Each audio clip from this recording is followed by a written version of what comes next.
ગઈ તારીખ 11/8/2024ના રોજ અત્રેના ભક્તિનગર પોલીસ સ્ટેશનમાં ફરિયાદી અક્ષયભાઈ રાજપૂત જે કેનરા બેંકના મેનેજર છે એમને ફરિયાદ આપેલી કે એમના એટીએમ મશીનની અંદર ચેડા કરીને એક ઈસમ અવારનવાર પૈસા કાઢે છે અને પછી ડિસ્પ્લે ખોલી નાખે છે ચાવીથી અને એ રીતે ગેરરીતિ કરે છે અને વિશ્વાસઘાત કરે છે અને પૈસા ઉડવા છતાં પણ બેંકમાં ફરિયાદ આવે છે કે પૈસા મળેલ નથી. ઉપરોક્ત બાબતે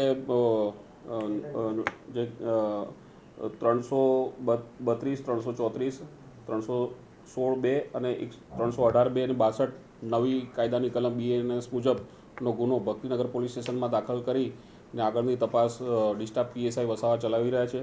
ઉપરોક્ત ગુનો કરનાર ઈસમ એન્જિનિયર છે અને એને પકડી પાડવામાં આવેલ છે. એનું નામ છે અનીસ સન ઓફ સફી મોહમ્મદ મવા કંસાલી છે. ફિરોજપુર હરિયાણાનો રહેવાસી છે અને ઉપરોક્ત તપાસ હાલ ચાલુ છે. અને એ ઈસમની MO એવી છે કે આ અવારનવાર જે પ્રાઇવેટ ATM બેંક છે એની અંદર જઈને કાર્ડમાંથી અંદર ATMમાંથી પૈસા કાઢી અને ડિસ્પ્લેમાં તરત જ ખોલીને સ્વિચ દબાવીને એમાં એરર ઊભી કરી ને બેંકને કમ્પ્લેન કરે છે કે ભાઈ મને પૈસા મળ્યા નથી અને એમ કરીને બેંક પાસે પણ પૈસા ક્લેમ કરે છે અને બેંક પાસેથી પૈસા લે છે. એમ કરીને બેંક સાથે વિશ્વાસઘાત છેતરપિંડી કરેલ છે, જે બાબતનો ગુનો દાખલ કરેલ છે.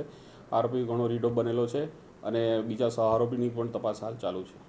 અત્યાર સુધી એને 20 લાખ જેટલું અંદાજે કર્યું હશે, પણ હાલ તપાસ ચાલુ છે.